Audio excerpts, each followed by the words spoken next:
Bonjour et bienvenue dans Je compte jusqu'à toi, votre podcast d'histoire. Le podcast d'histoire qui vivote, qui sorte comme ça de temps en temps.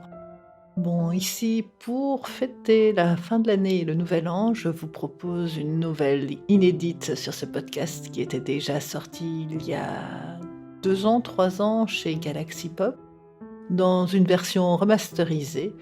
J'espère qu'elle vous plaira. Ah puis, bonne année à tous et toutes.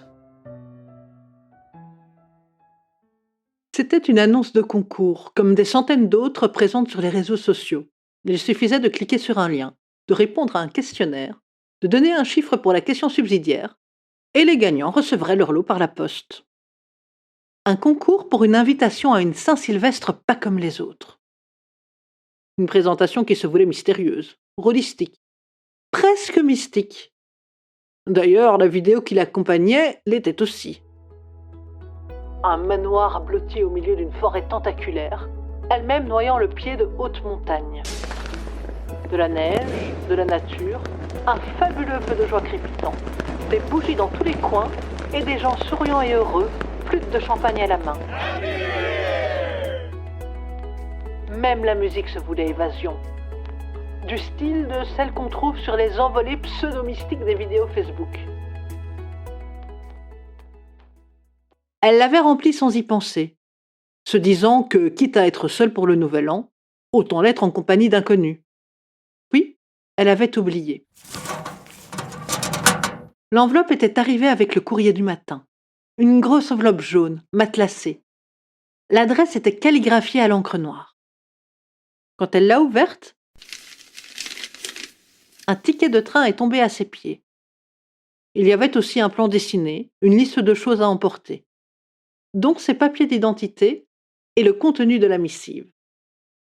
Dans une enveloppe plus petite, et scellée par un cachet de cire rouge orné d'un sceau alambiqué, le carton d'invitation, lui aussi écrit à la main, d'une écriture ronde et élégante. Madame, nous sommes heureux de vous annoncer que votre candidature a été retenue pour la soirée Saint-Sylvestre à Caliburn House. Veuillez prendre en compte que la fête durera 2 jours et vous équiper en conséquence. Sachez aussi que dans un souci de discrétion et de bien-être pour nos invités et pour nous-mêmes, organisateurs, téléphones portables, appareils photo et autres objets électroniques seront interdits dans tout le domaine. Nous vous recommandons donc de ne pas les prendre avec vous. Dans le cas contraire, nous serions contraints de vous les confisquer dès votre arrivée au domaine de Caliburn House. Veuillez aussi nous réexpédier au plus vite le document fourni avec cette invitation. Concernant votre devoir de discrétion sur tous les événements prévus durant ce réveillon, et ce, jusqu'au 2 janvier prochain. En l'absence de celui-ci, nous serions dans l'obligation de refuser votre présence sur le domaine. Vous trouverez ci-joint votre billet de train et l'horaire des navettes vers le lieu de la fête. Nous espérons vous faire vivre un réveillon magique et inoubliable. Dans l'attente de votre réponse rapide, veuillez recevoir, madame, toute la considération de nos sentiments les plus distingués. Une signature soignée mais illisible complétait l'invitation. Les jours entre mi-décembre et la fin du mois se sont enchaînés dans un tourbillon de paillettes, de bonne nourriture et de cadeaux dispendieux offerts à elle-même. Son cynisme naturel aurait parlé de l'avantage d'être seule et sans enfant. Le matin du 30, son sac était bouclé, son téléphone restait chez elle. De toute façon, à part les numéros de son patron et de son médecin traitant, son répertoire était vide. Personne pour lui envoyer un message, personne à appeler. Et ça lui allait très bien comme ça. En fin d'après-midi, elle était dans un train bondé au départ de la capitale. Le paysage défilait derrière les vitres. D'abord urbain, avec ses maisons collées les unes aux autres, puis s'espaçant peu à peu, pour finir remplacé par des champs plats et monotones, où de temps à autre surgissait un hameau de petites maisons, pelotonnées les unes contre les autres. Le train se vidait peu à peu. Vers 21h, elle s'était endormie, bercée par ses ronronnements. Quand elle s'était réveillée, plusieurs heures plus tard, les cultures avaient été remplacées par des forêts denses et touffues. et on devinait au loin des pans de montagnes abruptes. Dans un demi-sommeil, elle avait regardé autour d'elle, dans la tiédeur du wagon. Pas un mouvement. Pour l'heure, elle était seule et tranquille, tandis que le train poursuivait dans un silence ouaté sa route. Le front appuyé contre la vitre, elle regardait le paysage défiler. La lune était pleine, nimbant le paysage d'une lueur surnaturelle. Puis, doucement, la neige s'était mise à tomber. D'abord un petit flocon, par-ci, par-là, puis de plus en plus drus. Quand finalement le train s'était arrêté au terminus, sa destination, c'était un véritable blizzard qui sévissait. Le quai était couvert d'une épaisse couche de neige fraîche, dans laquelle elle s'enfonça jusqu'aux chevilles. Plusieurs personnes descendirent en même temps qu'elle. Des silhouettes grises, encapuchonnées, chahutées par le vent et les flocons, bataillant avec leurs bagages. Un homme de grande taille à l'air sévère, revêtu d'une redingote sombre, d'une longue écharpe et d'un haut de forme noir, les attendait au bout du quai, une lampe tempête à la main. Sans un mot, il prit leur invitation, les différents papiers, les fouilla à la recherche du moindre objet technologique et les conduisit vers 2 diligences, attelées à de vigoureux chevaux. Un autre cocher, dans le même accoutrement, se tenait raide et taciturne à côté des équipages. Frigorifiés et silencieux, ils s'engouffrent dans les voitures. Les percherons s'ébranlent d'un pas lent dans la tourmente. Ballottés de droite à gauche, les passagers s'entre-regardent, fixent leurs chaussures, se raclent la gorge nerveusement. Ils sont 6, 3 hommes, 3 femmes. Assis sur les banquettes, les mains sagement posées sur les genoux, sans smartphone ni livre pour s'occuper. Dehors, le vent déferle en rafales violentes. Elle s'éclaircit la gorge et brise le silence pesant. Eh bien, quelle tempête! On se croirait presque dans un film d'aventure ou dans le Pôle Express. J'espère qu'on ne nous fera pas faire une course d'orientation dans ce blizzard. Je veux bien qu'on nous ait promis un réveillon excitant comme jamais, mais là ce serait un petit peu trop. Un homme lui répond en souriant. Oui, ou alors qu'en fait la piste de danse soit dehors, une énorme patinoire. Vous imaginez avec ce vent? En plus, je n'ai aucun équilibre. Il faudrait me ramasser tout le temps. Ah, on aurait déjà chaud, c'est déjà ça. Et puis, nos boissons resteraient fraîches. Et ils nous demanderont de nous réchauffer en coupant le bois nous-mêmes. Je ne suis même pas sûre qu'il y ait l'électricité dans ce trou perdu. Par contre, je suis sûre que le paysage en vaut vraiment la peine. Ou bien, ils ont peut-être des vélos pour nous faire pédaler et avoir notre propre électricité. Si vous me fournissez un petit four et champagne, je veux bien prendre le premier tour. Elle regarda l'homme qui venait de parler. Des yeux noisettes pétillants, les cheveux ébouriffés couverts de neige en train de fondre, et un grand sourire. Il a l'air sympa. Ces simples petites phrases brisèrent la glace. L'ambiance se fait décontracter. À la fin du voyage, ils savaient qui était qui et les grandes lignes de leurs occupations.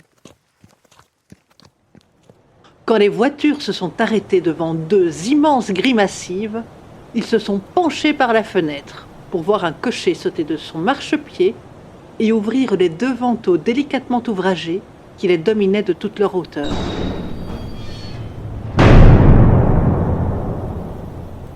En se penchant encore un peu, ils pouvaient voir les pointes s'élancier vers un ciel désormais étoilé et clair. Une fois les grilles ouvertes, les calèches passent lentement. Leurs roues crissent dans la neige fraîche. Un arrêt à nouveau.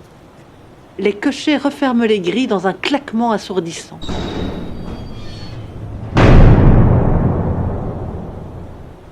Devant eux, sur le chemin enneigé coupant la forêt en 2, des torches enflammées posées à distance régulière illuminent la scène d'une lueur féerique. Encore quelques minutes et dans un dernier virage, la demeure se dévoile devant eux. Ils descendent de voiture, regardent tout autour d'eux.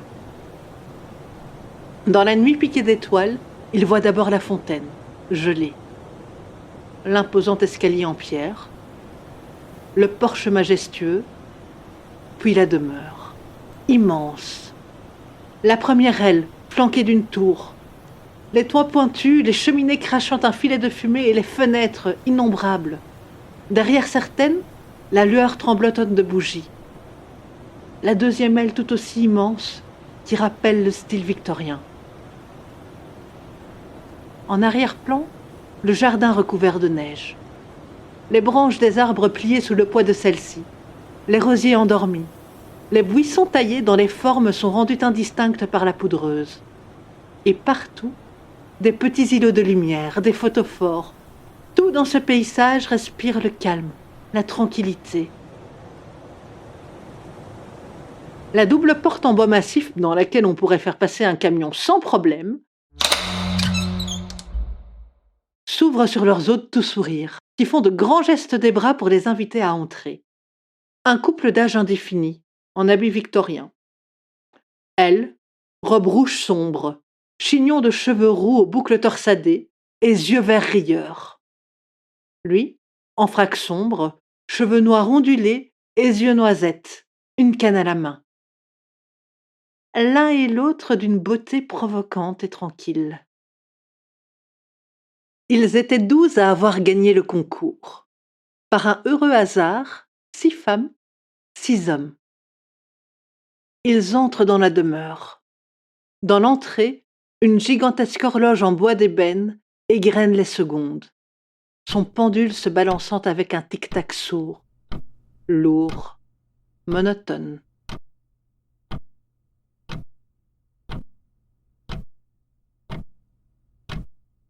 La grande aiguille termine sa course sur le 12.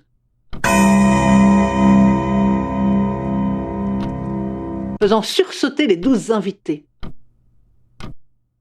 Une sensation de vertige, une brève absence. L'impression que le temps s'écoule plus lentement. Elle se ressaisit, attribuant cela à la fatigue due au voyage, et n'y pense plus. 3 longues notes annoncent l'heure. 3 heures du matin. La maîtresse de maison s'avance avec dignité. Mes chers amis, mes chers gagnants, je vous souhaite la bienvenue à Caliburn House. Je sais qu'il est fort tard et que le voyage vous a probablement fatigué. Néanmoins, avant de vous retirer dans vos chambres et de vous y installer pour la nuit, une collation vous est proposée dans le petit salon. De quoi vous sustenter et vous réchauffer. Cela vous permettra aussi de faire plus ample connaissance avec vos compagnons de festivité. Ne vous préoccupez pas de vos bagages. Le personnel se chargera de les disposer dans vos chambres. Le programme de la journée et les différentes activités proposées vous sera fourni dès demain matin, quand vous descendrez prendre votre petit déjeuner à 9 heures ici même. Je vous souhaite déjà une bonne et reposante nuit. Après un bref signe de tête, elle saisit le bras de son acolyte et tous les deux se retirent, laissant les 12 gagnants interloqués. La nuit se passe dans une chambre confortablement meublée et dans la chaleur et le crépitement d'une belle flambée. Elle se glisse entre les draps frais et ne tarde pas à plonger dans un profond sommeil. L'horloge d'ébène sonne les 9 coups de l'heure.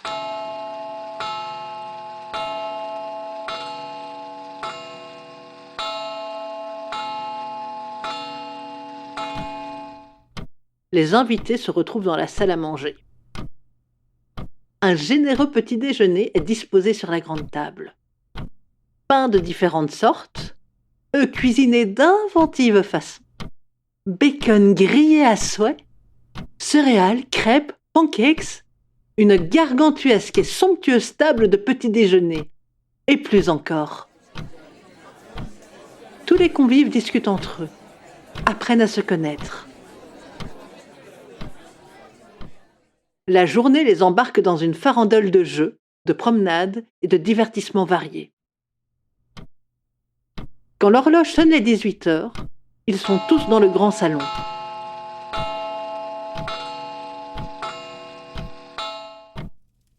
Un feu crépite dans l'âtre. De nombreuses bouteilles de champagne attendent d'être sabrées. Les convives sont installés dans de confortables fauteuils, tapissés de velours rouge. Huîtres, homards préparés avec faste, petits fours succulents et zakouskis aux ingrédients recherchés attendent les gourmets. Les discussions vont bon train. On mange, on boit, le temps passe agréablement. L'horloge sonne 21h.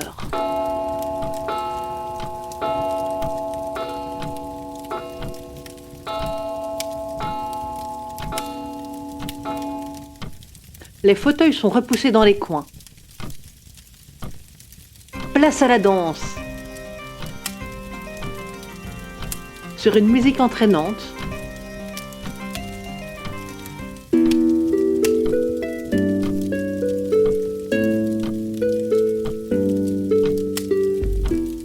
parfois plus lente et plus propice au romantisme.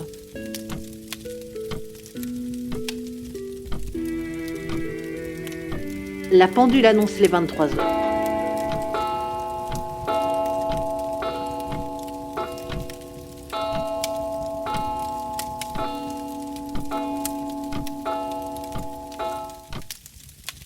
La châtelaine frappe dans ses mains avec grâce. Mes chers amis, nous voici bientôt au terme d'une année bien chargée et à l'aube d'une nouvelle qui pourrait tout changer. Aussi, je vous demande de nous faire confiance, de vous laisser aller pour cette heure finale. Faites ce que vous voulez, vivez vos chimères. Offrez-nous votre vie. Laissez sur le seuil ce que vous étiez. Aspirez à mieux et abandonnez-vous entièrement à une vie rêvée. Dites-vous que pour cette nouvelle année, tout, vraiment tout est possible. Et laissez-vous porter par vos désirs les plus piquants. Minuit va bientôt sonner. Profitez donc de cette heure comme si c'était l'ultime page de votre vie. Que le champagne et la musique vous entraînent joyeusement vers la nouvelle année. Un tonnerre d'applaudissements répond à ce discours. Les convives, pour la plupart déjà forts éméchés, opinent du chef et lèvent leur verre en l'honneur de la maîtresse de maison. On chante, on danse, on boit.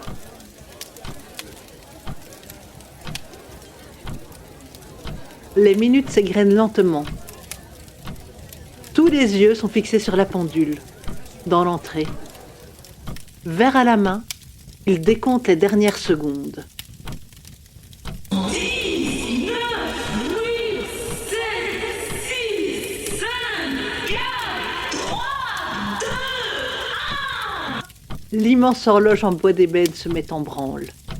La grande aiguille termine son parcours et rejoint la petite, sur le 12. Minuit.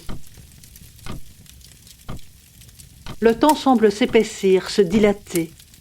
Elle se sent prise de vertige et en même temps elle entend des coups sourds. À cet instant, elle pense à un feu d'artifice, une explosion de couleurs. Le temps se fige. Le premier coup de minuit retentit. Elle oublie où elle est. Le salon où elle se trouve s'efface. Ses compagnons de réveillon se font indistincts. Elle se retrouve en tête-à-tête avec l'homme qui l'a tant charmée, voici quelques heures. Ils discutent. Elle pose sa main sur son bras. Ils sont bien. Deuxième coup. Elle est au bras de l'homme, son homme. Ils plaisantent et rient ensemble. Elle se sent extrêmement bien. Troisième coup. Ils sont au lit. Elle vient de vivre l'expérience sexuelle la plus jouissive qu'elle n'ait jamais eue.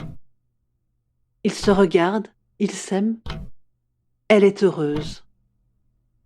Quatrième coup. Elle, épanouie en robe blanche devant l'église. Lui, en costume sombre, un sourire aux lèvres. Les poignées de riz lancées en l'air, elle en a jusque dans son décolleté. Ils sont rayonnants. Cinquième coup. Elle, allongée sur une table d'examen. Son mari à ses côtés lui tient la main. Un médecin lui colle une sonde sur le ventre. Ils regardent un écran. Ils sont curieux, impatients. Le médecin leur annonce des jumeaux. Un garçon, une fille. Ils rayonnent de joie. 6e coup. Elle, sur un lit d'hôpital. Lui, tamponne son front et l'encourage comme il peut. Elle lui broie la main, jure, hurle. Elle a l'impression de mourir. L'un après l'autre, les 2 enfants poussent leur premier cri. Sur leur première photo à 4, on remarque surtout son air béat et son grand sourire. 7e coup. Les jumeaux entrent à l'école. Chacun son petit cartable sur le dos. Un peu timide, un peu inquiet, mais fier d'être enfin des grands. Elle leur fait des grands signes de la main. Ils lui répondent, se retournent et vont vers la cour. Elle tient tendrement la main de son mari et les regarde partir. Heureuse et fière. 8e coup. Elle, assise sur une chaise, son mari à ses côtés. Ils se lèvent et applaudissent à tout rompre. Les enfants ont reçu leur diplôme. 9e coup. Ils sont à nouveau assis sur une chaise, toujours applaudissant les enfants. Mais ils sont désormais l'un médecin, l'autre avocat. Le champagne coule à flot. 10e coup. Elle a les mains qui tremblent et les larmes aux yeux. Elle marie ses enfants aujourd'hui et se rappelle le bonheur de son propre mariage. 11e coup. Elle est assise dans le salon, un bébé tout neuf dans les bras à qui elle donne un biberon. À côté d'elle, une petite fille babille en tapant dans ses mains et l'aîné lui raconte la joie d'être grand frère. Son mari joue aux petites voitures avec les jumeaux de leur fille. 12e coup. Noir. Elle se réveille en chantant contre sa joue le grain froid et dur du parquet. Hébétée, elle relève la tête, cligne des yeux pour faire le point, tente de se rappeler qui elle est, où elle se trouve et ce qu'elle faisait. Elle regarde autour d'elle. Lentement, une dizaine de corps basculent sur le parquet ciré. Allongés par terre, les yeux ouverts mais déjà recouverts d'un voile, fixant un point dans le néant que seuls désormais peuvent voir. Ceux qui, il y a à peine 12 secondes, étaient des jeunes gens en pleine santé, ont les cheveux désormais blancs et épars, le visage ravagé par les rides. Des corps qui semblent avoir vécu des décennies. Ils n'auront jamais entendu le 12e coup de minuit. Elle cligne des yeux, fixe les corps morts sans comprendre. Ils continuent leur lente déliquescence. Les chairs s'assèchent, les cheveux s'affinent, les orbites se vident. Un vent léger se lève, agite les vestiges de cheveux, de vêtements, les lambeaux de peau. Implacable, le temps continue sa féroce destruction. Les corps sont désormais poussière. Abasourdie, elle regarde autour d'elle. Couchés au sol, comme elle, restent 2 corps jeunes et vivants. Apeurés, incrédules, ils se regardent, tentent de se lever. Sa tête dodeline, ses mains tremblent. La peur, l'incompréhension et c'en est trop. Elle se laisse engloutir par le bienveillant trou noir de l'inconscience. Quand elle émerge, plusieurs heures plus tard, la matinée du 1er janvier est déjà bien avancée. Penchée sur elle, la châtelaine remet une mèche folle derrière son oreille. « Eh bien, on peut dire que vous nous avez fait peur. Vous avez vraiment bien profité de la soirée. Vous aviez beaucoup bu et, d'après le médecin, cela interagit avec vos médicaments. Je ne savais pas que vous étiez sous antidépresseur. Oui, je me suis autorisée à inspecter votre sac, comme nous vous avons découverte inconsciente dans le canapé. Mais rassurez-vous, rien de bien fâcheux. Le médecin nous a rassurés sur votre état. Vous allez pouvoir repartir dès que vous vous sentirez mieux.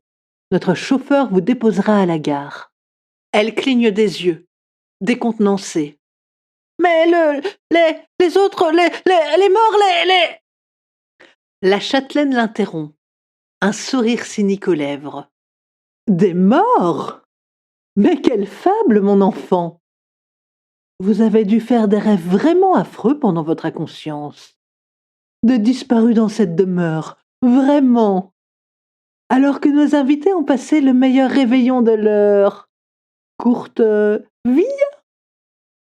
Allons, remettez-vous, cher ami. Ils sont tous déjà rentrés chez eux. D'ailleurs, vous ne devriez pas tarder à faire de même. Si la bouche de l'hôtesse sourit toujours, le message donné par ses yeux est tout autre. Froid, glacial et perfide. Sa voix se fait doucereuse. J'espère que malgré tout, vous avez pu apprécier comme il se doit notre petite fête. Et surtout que vous resterez discrète sur ce qu'il s'est passé ici.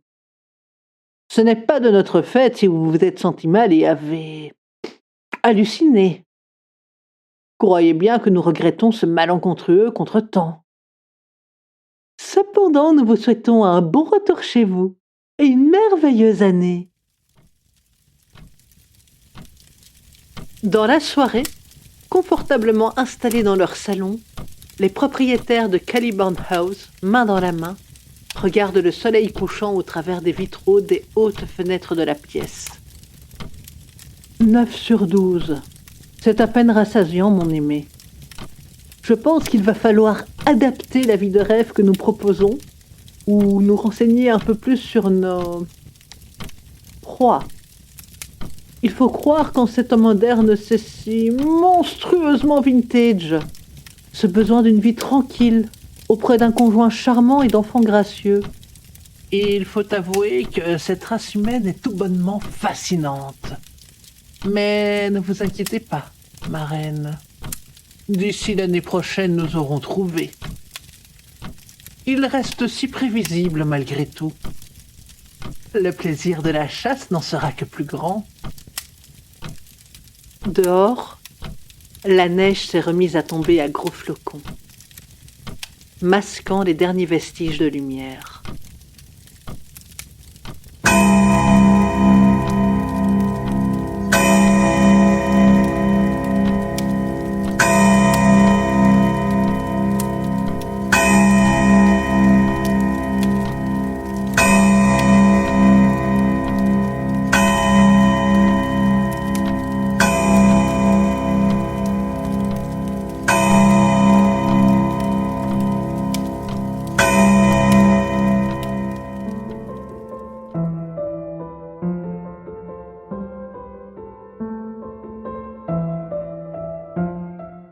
Si vous avez aimé cette histoire, n'hésitez pas à la partager, à commenter ou à en parler autour de vous. C'est très important pour moi parce que ça me permet de me faire écouter par de plus en plus de personnes et au final c'est ce que je vise. Vous pouvez me retrouver sur Twitter @loliconte, sur toutes les applications de podcast en cherchant simplement Je compte jusqu'à toi ou sur mon site lendewell.com/histoire. Histoire avec un S au bout. Merci beaucoup et à bientôt.